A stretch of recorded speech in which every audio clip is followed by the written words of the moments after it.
Και τώρα θα ακούσουμε την κυρία Μάτσα, η οποία είναι ψυχίατρος, με τεράστια εμπειρία και προσφορά στον χώρο της απεξάρτησης. Καλησπέρα σε όλους. Να χαίρομαι πάρα πολύ που είμαι μαζί σας. Να ευχαριστήσω θερμά το εφησυχόμενο και για την πρωτοβουλία να γίνει αυτή η εκδήλωση. Μια εκδήλωση που αποβλέπει στον ενώσιμο όλη της δυνάμεις ενάντια στον κοινωνικό αποκλεισμό, για να δώσουμε τη βάση μαζί με τους κοινωνικά αποκλεισμένους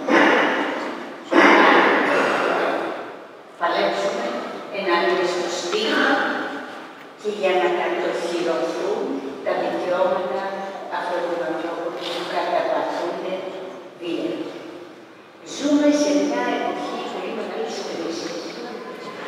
Οι άνεργοι πλησιάζουν το 1,5 εκατομμύριο, η ανασφάλιση τα 3 εκατομμύρια, το 1/3 του ελληνικού πληθυσμού είναι σε κάτω από το όριο της φτώχειας. Έχουν αυξηθεί τρομακτικά οι κοινωνικές ανισότητες. Και βέβαια, αυτό που αυξάνεται με πολύ έντονους αριθμούς είναι ο αριθμός των κοινωνικά αποκλεισμένων ατόμων.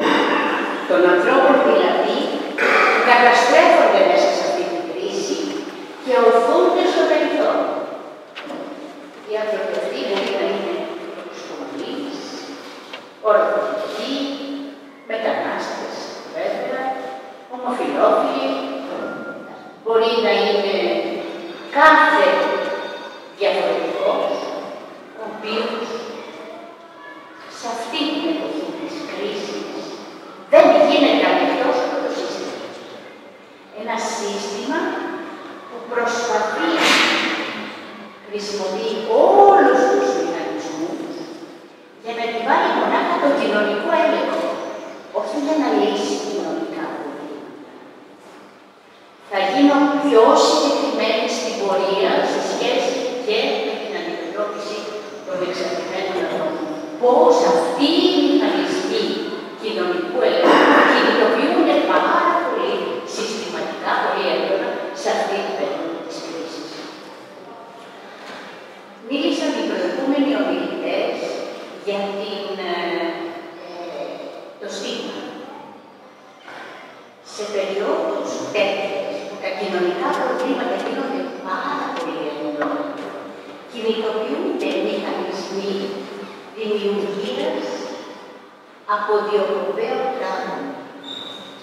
Κάποιες κοινωνικές ομάδες, κατά καιρούς είναι διαφορετικές, είναι αυτές που στοχοποιούνται για να θεωρηθούν μέσα από τους μηχανισμούς της εξουσίας, να θεωρηθούν ως αιτία της κρίσης, ως υπεύθυνες αυτές οι ομάδες για την κρίση. Δείτε τι γίνεται με τους μετανάστες και όλη την επιχειρηματολογία σε πολλά εισαγωγικά της Χρυσής Αυγής, η οποία λέει ότι οι μετανάστες προσφέρουν τις δουλειές. Σε μια περίοδο πανδημίας, οι μετανάστες έρχονται για να διαταράξουν την οποιαδήποτε ισορροπία μέσα σε αυτή την κοινωνία. Επομένως, αυτοί πρέπει να εξοντωθούν.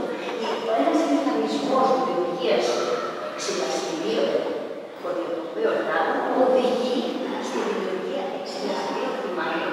Και έτσι έρχονται τα κάρματα φόρμα για να εξοντώσουν τους διαφορετικούς. Ζούμε σε περίοδο που η κρίση δημιουργεί σε όλους μας, σε όλο τον πληθυσμό, συνθήκες κοινωνικής οδύνης πρώτα απ' όλα. Η κοινωνία μας, η κοινωνία υποφέρει. Και η κοινωνική οδύνη αποτυπώνεται στον ψυχισμό καθενός από εμάς σαν ψυχική οδύνη. Ανάμεσα στο κοινωνικό και το ψυχικό δεν υπάρχει μία σχέση ευθύγραμμη. Υπάρχουν πολλές διαμεσολαβήσεις. Όμως, αυτό που είναι σίγουρο είναι ότι σε αυτή την περίοδο που η κοινωνική οδύνη αποκτά πολύ μεγάλες διαστάσεις, σε κάποιο άτομα αποτυπώνεται πολύ πιο έντονα. Και αυτά τα δέχονται τις συνέπειες της κρίσης με έναν πολύ προσωπικό τρόπο και το κοινωνικό αδιέξοδο γίνεται για αυτά, δημιουργεί όρους ενός πολύ προσωπικού αδιέξοδου. Αυτά τα άτομα τα ευάλωτα δεν είναι άγνωστα. Γιατί προσέξτε, όταν λέμε να αποστιγματίσουμε κοινωνικές ομάδες, πρώτα απ' όλα πρέπει να διαλύσουμε κοινωνικά στερεότυπα. Το πρώτο κοινωνικό στερεότυπο που υπάρχει, και θα το ακούσετε και από ανθρώπους πιθανώς, είναι καλής πίστης. Λέμε, είναι άρρωστα αυτά τα παιδιά. Πρέπει να γίνουν καλά. Το πρώτο λοιπόν που πρέπει να ξεκαθαρίσουμε είναι άρρωστα αυτά τα παιδιά. Είναι αρρώστια η τοξικομανία, η εξάρτηση γενικά. Γιατί στη σημερινή εποχή δεν μιλάμε μονάχα για ιστοσύνες. Μιλάμε για πολλές μορφές εξαρτήσεων. Μία από αυτές είναι και το διαδίκτυο και το ξέρετε κάτι.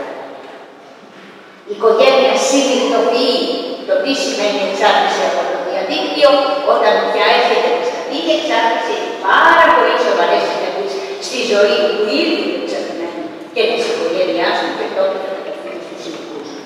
Αλλά η εξάρτηση είναι ένα φαινόμενο πολύ παραγωγικό. Πάρα πολλοί παράγοντες συμβάλλουν στο να εγκατασταθεί. Η προσωπικότητα του ανθρώπου που είπαμε είναι πολύ ελληματική, ο ψυχισμός του είναι πολύ ευάλωτος. Δηλαδή, δεν αντέχει τις πιέσεις εσωτερικές και εξωτερικές. Η ιστορία αυτού του ατόμου, η οικογενειακή και ατομική, πολύ τραυματισμοί, πολλές φορές πολύ πρόβλημα από τα πρώτα χρόνια. Πολλές εμπειρίες σε όλη τη ζωή, θάνατοι και άλλες καταστροφικές εμπειρίες. Και κυρίως η κρίση, έτσι όπως τη ζούμε σήμερα. Οι έρευνες επιστημονικές αποδεικνύουν ότι σε περιόδους ανεργίας, περιόδους κρίσης, όπου η ανεργία ψάχνει, αυτό που επηρεάζει πάρα πολύ είναι η ψυχική ισορροπία των ατόμων,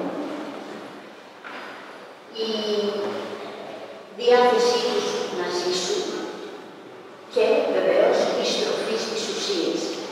Η αύξηση, λέμε, κατά 3% της ανεργίας οδηγεί σε μια αύξηση κατά 6% των ψυχικών δυνατικών, κατά 4,5% των αυτοκτονιών και κατά 30% από θανάτους από την κατάχρηση αλκοόλου.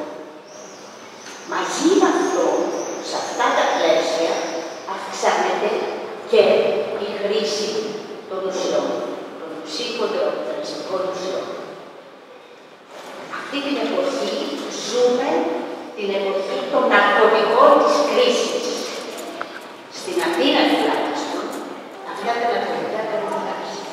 Είναι πολύ φτηνά, έχουν τοξικές προσμίξεις, θα έχετε ίσως ακούσει το ΣΥΣΑ, ακόμα και η υγρά μπαταρία δηλαδή, κοστίζουν ελάχιστα.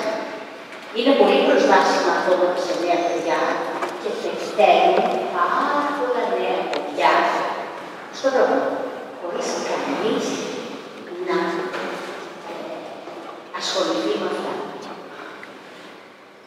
Θα ρωτήσετε λοιπόν, σε αυτές τις συνθήκες, που κάποια παιδιά είναι πιο ευαίσθητα απ' τα άλλα, γιατί αυτά είναι κάποια παιδιά, διαλέγουν αυτό το δρόμο. Είναι μια προσωπική επιλογή αναμφίβολα. Δεν τα παρέσει κάποιος. Μπορεί κάποιος να τους έδωσε να δοκιμάσουν. Δοκιμάζει ένας νέος, όλο και πιο πολύ νέοι, δοκιμάζει και πάρα πολλούς όρους. Το περιέχει. Ή γιατί δεν του λυθεί, γιατί είναι της μόδας. Ή γιατί θέλει να ζήσει εμπειρίες που στην εποχή της επικοινωνίας φαντάζουν γοητευτικές. Γιατί είναι απαγορευμένο και θέλει να μπει σε αυτόν τον κόσμο. Γιατί θέλει να προκαλέσει το κατεστημένο των γονιών και της κοινωνίας. Γιατί τα βρίσκει εύκολα. Για πάρα πολλούς λόγους δοκιμάζει.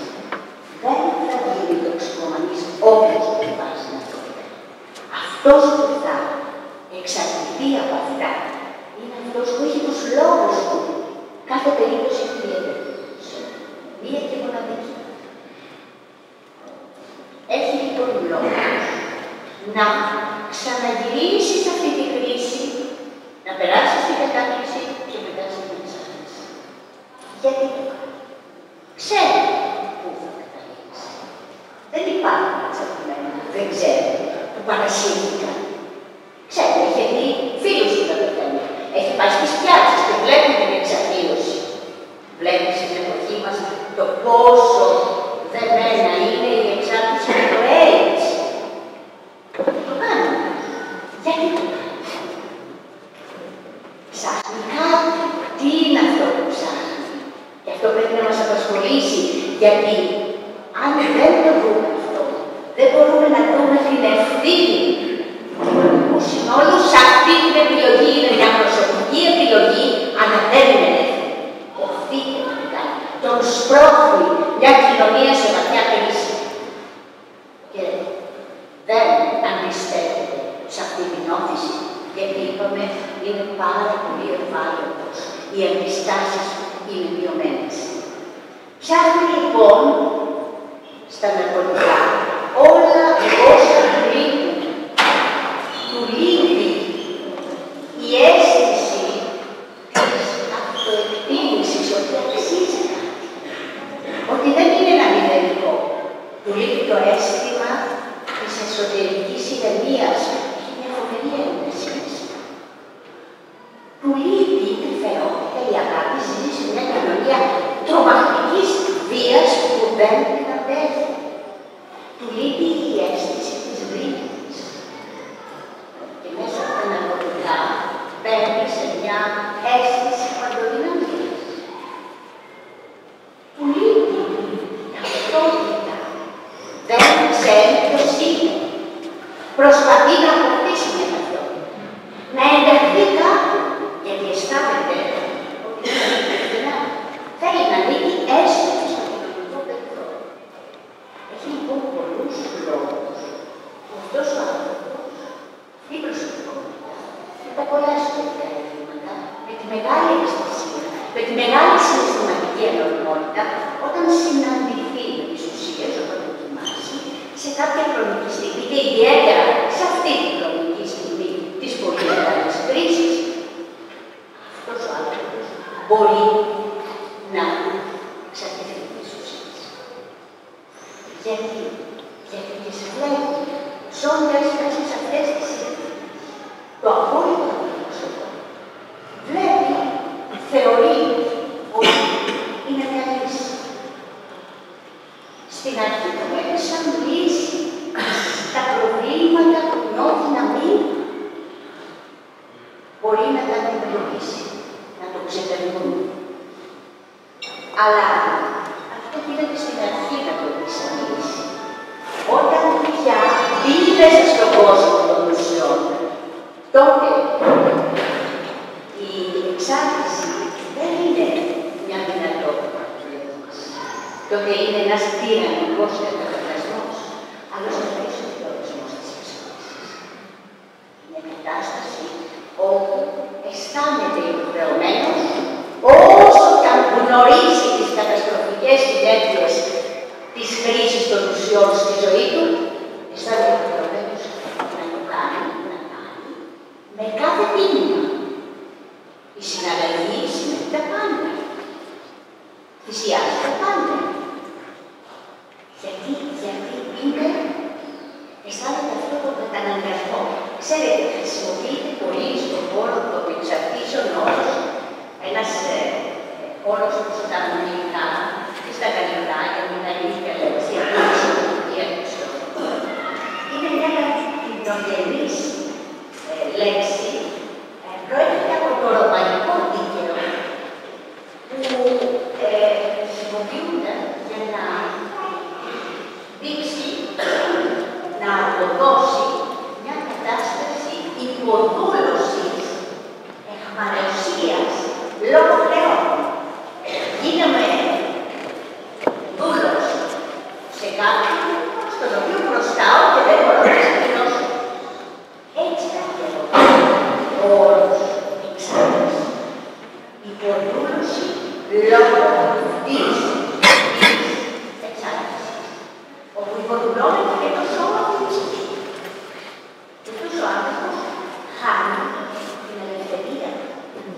σήμερα, ας πούμε, γίνονται διάφορα στην Αθήνα, ίσως και σε άλλες πόλεις, για την ελευθερία διάθεσης του σώματος, επομένως, για την ελευθερία χρήσης ουσιών.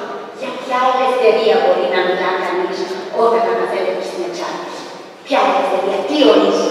Εξάρτηση σημαίνει δεν ορίζονται για αυτό. Με ορίζουν οι ουσίες.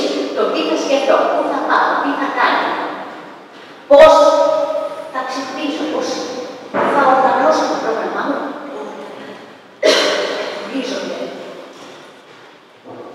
από τη σχέση μου με τις ουσίες. Αυτή η σχέση είναι μια σχέση εκκριστικότητας. Δεν έχει περιθώρια διαπραγμάτευσης. Του λείπει η ουσία, τα κάνει τα πάντα δεν υπάρχει λοιπόν ελευθερία διάθεσης του σώματος. Σε μια εποχή που η ελευθερία δοκιμάζεται, πρώτα απ' όλα σε κοινωνικό επίπεδο. Τι θα πει ένας άνθρωπος για την ελευθερία, το δικαίωμα στην εργασία, το δικαίωμα στη στέγη? Ένας ελεύθερος άνθρωπος έχει όλα αυτά τα δικαιώματα. Δεν υπάρχουν, κατανοούν. Και θα δώσουμε τη μάχη για την ελευθερία διάθεσης του σώματος μέσα των ουσιών. Ξέρω ότι είναι πάρα πολύ μεγάλη σημασία ότι η χρήση των ουσιών σε κάνει να μην μπορείς να συμμετέχεις σε διαδικασίες οι οποίες έχουν παίξει αποφασιστικό ρόλο στο να μεταξύ τη εξάρτησή σου. Και ταυτόχρονα, σαν διαδικασία και εξάρτηση, σε αλλοιώνει σαν άνθρωπο. Χάνεις τα χαρακτηριστικά σου, τα ανθρώπινα χαρακτηριστικά. Και ποιο είναι το κείμενο, η ουσία του ανθρώπου? Η ουσία του ανθρώπου είναι το σύνολο των κοινωνικών σχέσεων. Η εξάρτηση σαν διαδικασία οδηγεί στην πλήρη αποξένωση του ανθρώπου αυτού από τον εαυτό του, από το κοινωνικό σύνολο, από ό,τι είχε πριν νόημα για τη ζωή του. Χάνει το νόημά της η ίδια η ζωή του. Αυτό είναι η εξάρτηση. Χάνει το νόημά της. Γι' αυτό η απεξάρτηση για τους ανθρώπους που δίνουν τη μάχη είναι μια μάχη ζωής. Γιατί ξαναβάζει νόημα στη ζωή τους. Απ' την αρχή. Εισάγοντας αξίες, στόχους, ιδανικά. Παίρνοντας τη ζωή τους στα χέρια τους. Και μπορεί να την πάρεις όταν καταφέρεις να συνειδητοποιήσεις για ποιο λόγο εσύ, ο καθένας ξεχωριστά, έκανε αυτή τη στροφή στις ουσίες και προχώρησε προς τον κόσμο των ουσιών, όπου χάθηκε για κάποιο χρόνο. Γνώρισα κάποιον έξω, απεξαρτημένο, ο οποίος έχει περάσει τα 50 και λέει ότι είναι ευτυχισμένος γιατί κατάφερε να εξαρτηθεί τώρα πια χωρίς την κοινή. Θα ρωτήσετε τι ρόλο μπορεί να παίζει σε αυτή τη διαδικασία η οικογένεια. Πώς γίνεται? Γιατί εδώ και πολλά χρόνια γίνεται πάρα πολύ κουβέντα για το ρόλο της οικογένειας. Παλιότερα ενοχοποιούνταν πλήρως η οικογένεια, έφυγε και οι γονείς τρέχανε να το πούν και κρύβονταν στο σπίτι και δεν το ομολογούσαν. Παίζει κάποιο ρόλο. Είπαμε στην αρχή για το ρόλο της κρίσης. Η κρίση δεν αφορά μονάχα την στέρηση αγαθών, υλικών αγαθών πια, που είναι ο κανόνας, άνθρωποι που ψάχνουν στα σκουπίδια για να φάνε. Η στέρηση αφορά πάντα. Και η κρίση επιδρά καταλυτικά στην οικογένεια. Η οικογένεια δοκιμάζεται. Οι γονείς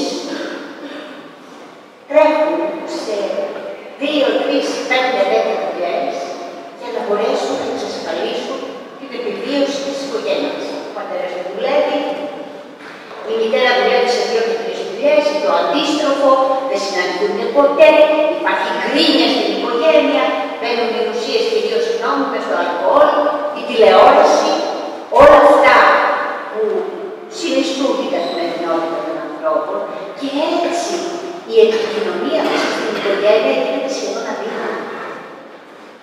Οι άνθρωποι δεν βρίσκουν καν τον χρόνο να μιλήσουν μεταξύ τους τα μέλη της οικογένειας. Η οικογένεια από ένα σύστημα που ήταν μετατρέπεται σε ένα άθροισμα ατόμων που συμβιώνουν για να τα βγάλουν πέρα. Ακόμα και τα παιδιά που ενηλικιώνονται δεν φεύγουν από το σπίτι. Κάποια που είχαν φύγει ξαναγυρίζουν στην οικογένεια γιατί δεν έχουν πόρους για να ζήσουν. Αυτό είναι άμενο. Και έτσι αυτό το άθροισμα ατόμων που συμβιώνει για να επιβιώσει δεν λειτουργεί. Είναι ένα κλειστό σύστημα που μέσα σε αυτή την κατάσταση δεν αντέχει τις αλλαγές. Κάποιο λοιπόν ή κάποια από τα μέλη σε αυτό το σύστημα που δεν αντέχει αλλαγές στρέφονται στις ουσίες.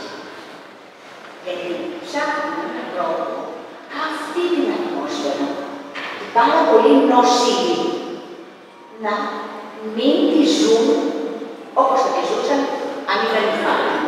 Να γεμίσουν το κεφάλι για να μην αισθάνονται, για να μην σκέφτονται. Και στρέφονται στις ουσίες.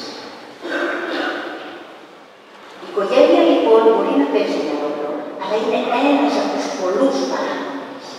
Βεβαίως έχει να παίξει σημαντικό ρόλο στην απεξάρτηση με την έννοια ότι η απεξάρτηση είναι μια διαδικασία αλλαγών αυτού του ανθρώπου.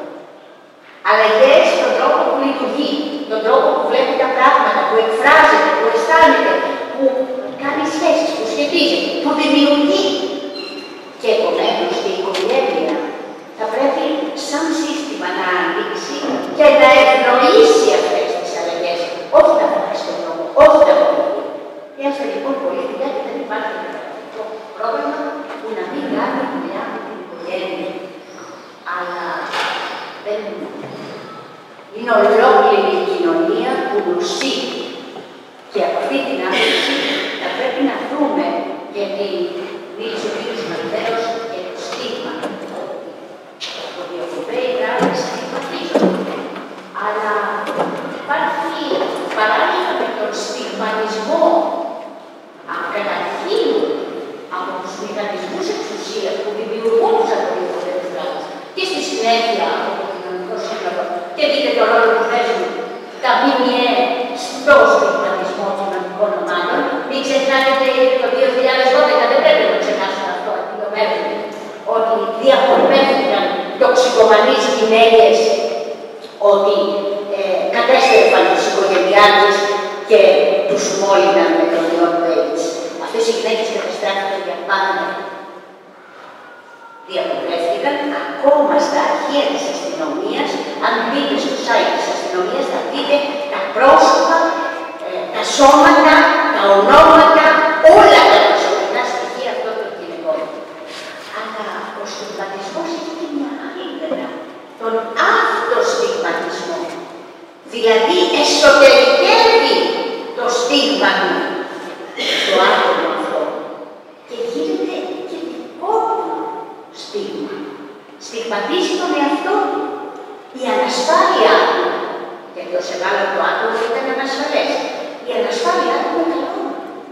Χρειάζεται λοιπόν να δούμε ότι σε αυτή τη διαδικασία της απεξάρτησης που να μπορέσει να κάνει τις αλλαγές που χρειάζονται για να ζήσει χωρίς ναρκωτικά, η διαδικασία της μάχης ενάντια και στον αυτοστιγματισμό είναι μια πολύ σημαντική πλευρά και η οποία δεν μπορεί να αναλυθεί μόνο από τα ίδια τα στιγματισμένα, τα κοινωνικά αποκλεισμένα άτομα.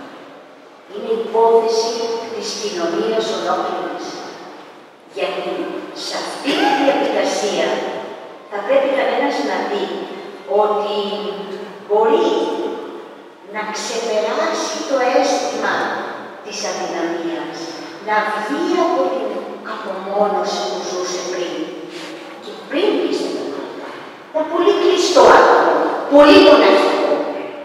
Ένας άνθρωπος που δεν μπορούσε να επικοινωνήσει με κανέναν, δεν μπορούσε να εκφράσει τα συναισθήματά του και βεβαίως κατέστρεφε τον εαυτό του. Πολλές φορές είχε εκρήξεις οργής, θετικότητας, αλλά ήταν πρώτα απ' όλα μια υπόθεση που τον αφορούσε προσωπικά, τον εαυτό του δεν άντλησε τον εαυτό. Αυτός ο άνθρωπος λοιπόν, για να μπορέσει να δώσει τη μάχη του, να βγει από τον αποκλεισμό, θα πρέπει πρώτα απ' όλα να μάθει να λειτουργεί συλλογικά σε αυτή ιδιαίτερα την περίοδο της κρίσης, η οποία μας στρέφει στην εξατομίκευση, να γίνουμε απομονωμένα άτομα, ο καθένας με το δράμα του, κλεισμένο στο σπίτι του και στη δυστυχία του. Πρέπει να σπάσει το κλίμα της απομόνωσης, να λειτουργήσουμε συλλογικά και έτσι συλλογικά να δημιουργηθούν αιστείες αντίστασης. Ζούμε μια ανθρωπιστική καταστροφή. Οι άνθρωποι δεν έχουν ούτε καν τη δυνατότητα να αντιμετωπίσουν τα προβλήματα της υγείας τους. Το κράτος πρόνοιας μέσα στις μνημονιακές πολιτικές έχει καταρρεύσει το ψευδοπολιτικά.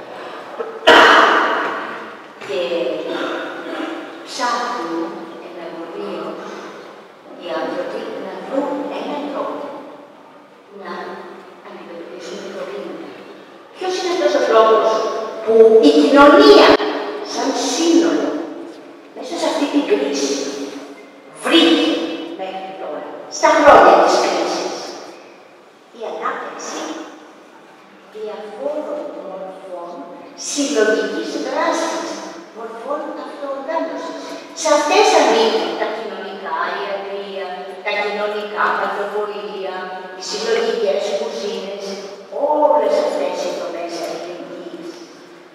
Και άνθρωποι που βγαίνουν από την κόρυξη των ναρκωτικών λειτουργούν και πρέπει να λειτουργούν πια σε αυτό το επίπεδο και σε αυτή την ατμόσφαιρα της συλλογικής δράσης. Να μπορούν δηλαδή να βλέπουν, και έχει σημασία αυτό, ότι το πρόβλημα της εξάρτησης δεν είναι ατομικό πρόβλημα. Αφορά ολόκληρη την κοινωνία που στρέφεται τους νέους προς αυτή την κατεύθυνση και μπορεί να εξεταστεί στον βαθμό που η αντίσταση είναι συλλογική. Εδώ θα θυμίσω ένα πολύ σπουδαίο βιβλίο που αφορά μια μεγάλη έρευνα που έγινε τα χρόνια της κατοχής από 4 σπουδαίους ψυχιατρούς. Καλούτσι, Κατσιδήμο, Παπαδημητρίου, οι οποίοι έκαναν έρευνες στα νοσοκομεία της Αθήνας από την περίοδο του 41 μέχρι το 44. Και βρήκαν ότι γλίτωσαν την ψυχική εκπαίδευση όσοι μπήκαν στην αντίσταση. Όσοι μείναν στα σπίτια τους, μέσα στο κλίμα του φόβου, της τρομοκρατίας του κατακτητή. Ένα κλίμα φόβου που, αν ανοίξετε την τηλεόραση, θα δείτε ότι γίνεται πάρα πολύ μεγάλη προσπάθεια να περάσει τον κόσμο και σήμερα. Δείτε το μέλλον. Δείτε τα διάφορα κανάλια της τρομοκρατίας. Brexit, θα έρθουν οι υγειονομικές βόμβες πια είναι οι μετανάστες, θα είναι και οι τζιχαντιστές μέσα στους μετανάστες, θα μας δυνάμουν στον αέρα. Ένα κλίμα φόβου. Αν λοιπόν κανείς μείνει στο σπίτι του, στον εαυτό του, στον δράμα του, στη δυστυχία του, στην απελπισία του, τότε δεν έχει ελπίδα καμία να βγει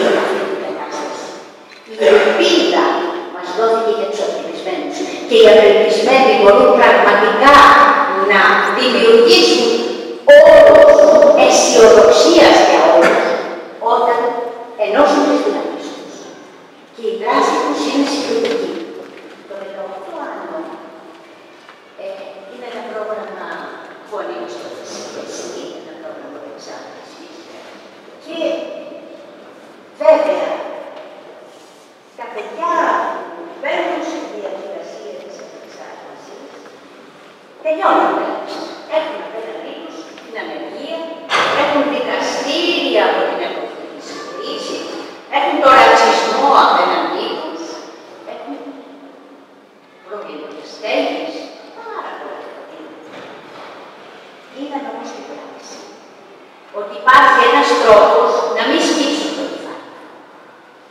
Υπάρχει ένας τρόπος να μείνουν καθαροί και μάλιστα να αποτρέψουν μια ενδεχόμενη υποτροφή που μπορεί να συμβεί σε συνθήκες υπερβολικά μεγάλης πίεσης. Και αυτός είναι όταν αναπτύξουν συλλογικές δράσεις κοινωνικής αλληλεγγύης. Όταν δηλαδή ενώσουν τις δυνάμεις τους με όλες τις συλλογικότητες μέσα στην κοινωνία που αντιστέκονται στην ανθρωπιστική καταστροφή, που δίνουν τη μάχη τους στον ένα τομέα ή στον άλλο τομέα για να μπορέσουν να κοιτάξουν μακριά, να γνωρίζονται στη ζωή τους και να βρουν νόημα σε αυτό τον αγώνα. Αυτή η διαδικασία είναι μια διαδικασία που εμπνέει εμπιστοσύνη στον άνθρωπο, σε αυτό που αξίζει να είναι κανένας όταν κόψει τα ναρκωτικά. Η ζωή δεν θα είναι εύκολη. Τώρα πια όμως θα έχει ένα όραμα μιας κοινωνίας με αλληλεγγύη, μιας κοινωνίας που δεν θα ταπεινώνει τους ανθρώπους, μιας κοινωνίας που δεν θα εκμεταλλεύεται τους ανήσυχους, τους πιο καταπιεσμένους. Από αυτή την άποψη δίνουμε μαζί και έχει σημασία αυτή τη μάχη, ξεκαθαρίζοντας εξ αρχής ότι δεν είναι άρρωστα αυτά τα παιδιά. Δεν είναι αρρώστια εξάρτηση. Είναι, κάποιοι κοινωνιολόγοι λένε, η εμβληματική παθολογία της νεωτερικότητας αυτής της εποχής που ζούμε. Μιας εποχής τεράστιας κρίσης, όχι μόνο οικονομικής, κοινωνικής, πολιτιστικής. Και αυτή η φιλολογία, αν θέλετε, που αναπτύσσεται περί αρρώστιας, αυτό που θέλει, που επιδιώκει να κάνει, είναι αυτόν τον πληθυσμό των ανθρώπων, που όπως είπαμε ήταν ευάλωτοι, αλλά ήταν πολύ ευαίσθητοι.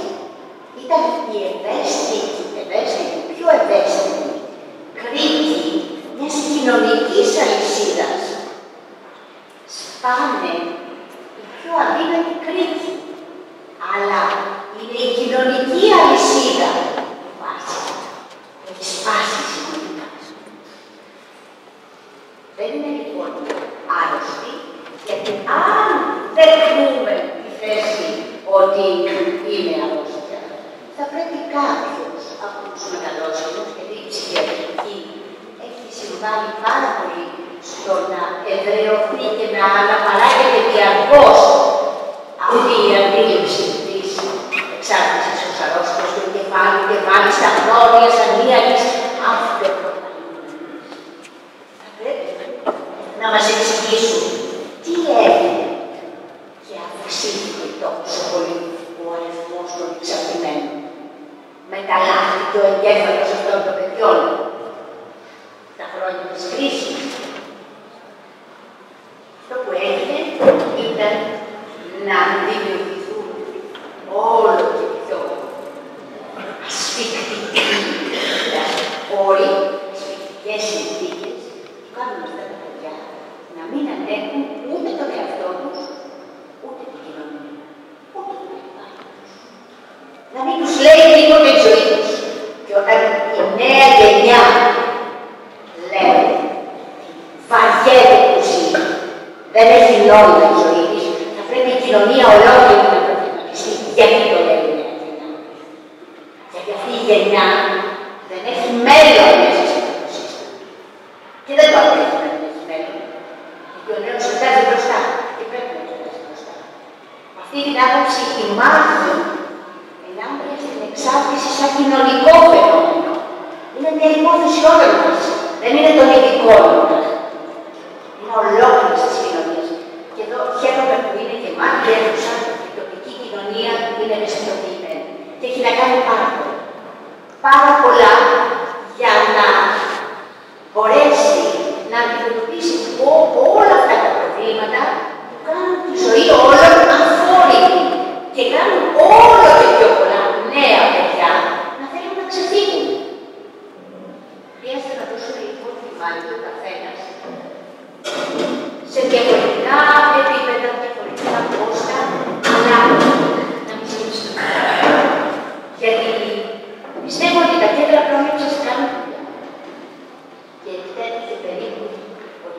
Προφανώς η τελική πίεση πάρα πολύ ωραία και αυτό που κάνουν.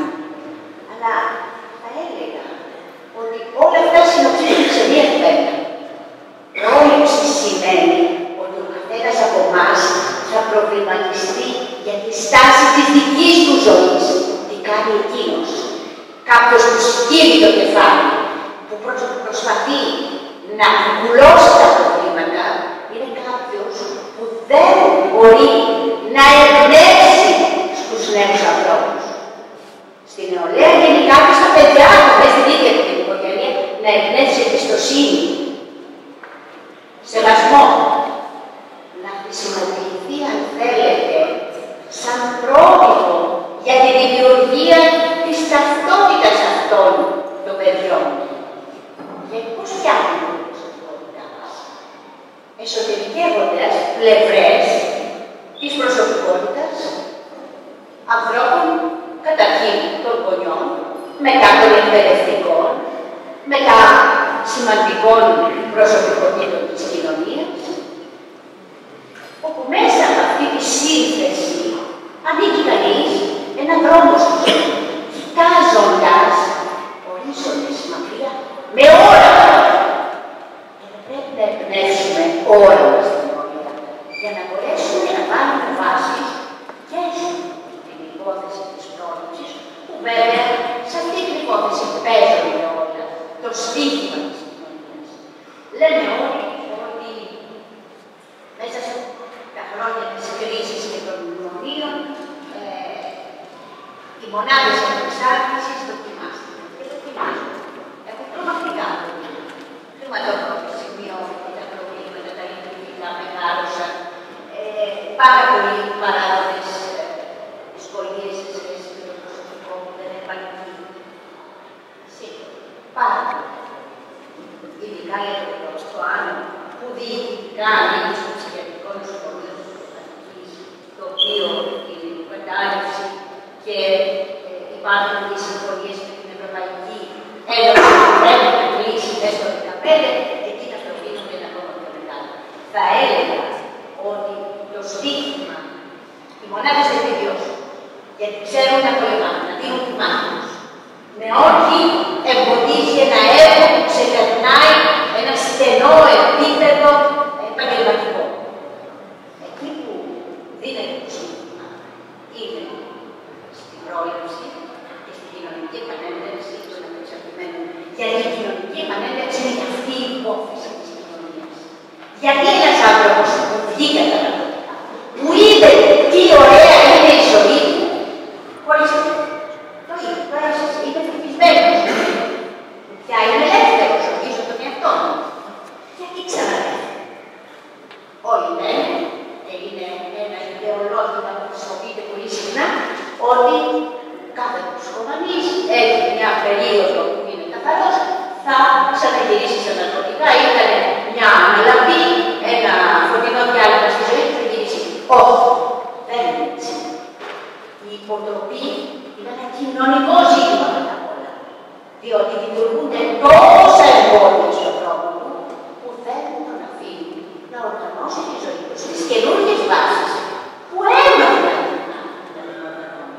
Δεν τον αφήνουν αυτές οι συνθήκες που αντιμετωπίζει να αξιοποιήσει δημιουργικές πλευρές του έργου.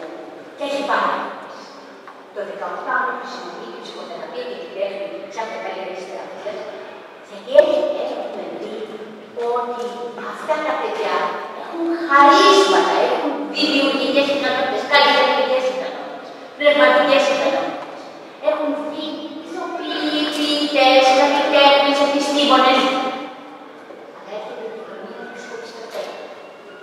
Έρχεται η γειτονιά να τους δείξει με το δάχτυλο. Έρχεται ο ιδιοκτήτης του σπιτιού να πει δεν σου δίνω το σπίτι γιατί εσύ κάποτε έπρεπες ναρκωτικά. Έρχεται ο δικαστής να του πει ότι δεν γίνεται καλά ο ψυχοφανής. Μέσα στη φυλακή πάνω από το 50% πια μες στις φυλακές είναι οι εξαρτημένοι. Όσο πιο βαθιά γίνεται. Έρχεται η αστυνομία να τον πάρει από τους δρόμους, ειδικά στην Αθήνα, να τον πάει σε κέντρα κράτησης, τύπου αμυγδαλέζες. Φράζουν τον δρόμο στην κοινωνική επανένταξη, η οποία πρέπει να είναι ισότιμη. Δεν κάνει κανένας χάρη σε αυτά τα παιδιά. Διδάσκουν την κοινωνία θάρρος. Ότι οι άνθρωποι που κάποτε το έβαλαν στα πόδια γιατί δεν άντεξαν, βρήκαν το κουράγιο να ξαναγυρίσουν στην κοινωνία έχοντας συνειδητοποιήσει τι φταίει. Και αποφασισμένοι να δώσουν τη μάχη με όλους τους παράγοντες που δημιουργούν το φαινόμενο. Παράγοντες κοινωνικούς, οικονομικούς, πολιτικούς, σε όλα τα επίπεδα. Δίνουν λοιπόν ένα μάθημα θάρρους σε όλους. Και αυτό πρέπει να αναγνωριστεί. Και πρέπει πραγματικά η κοινωνία να δεχτεί στους πόλους της ισότιμα, επαναλαμβάνω, αυτούς τους ανθρώπους, σαν μαχητές, στον αγώνα να αντιμετωπιστούν τα προβλήματα, όχι μονάχα των εξαρτημένων ή της πρόληψης, αλλά όλα τα προβλήματα της κοινωνίας. Για να μπορέσει αυτή η κοινωνία να λειτουργήσει σαν μια πραγματικά ανθρώπινη κοινωνία. Γιατί αυτό που γίνεται τώρα, καθημερινά, είναι μια ισοπαίδωση των ανθρώπων μέσα στα προβλήματα. Χρειάζεται να σηκώσουμε ψηλά το κεφάλι όλοι και να αποφασίσουμε και να πούμε ότι δεν μας αξίζει να ζούμε σε αυτές τις συνθήκες. Δεν μας αξίζει να ζούμε σε ένα σύστημα που ταπεινώνει, εξευτελίζει ανθρώπους, που τους κάνει να ζουν σε συνθήκες χειρότερες.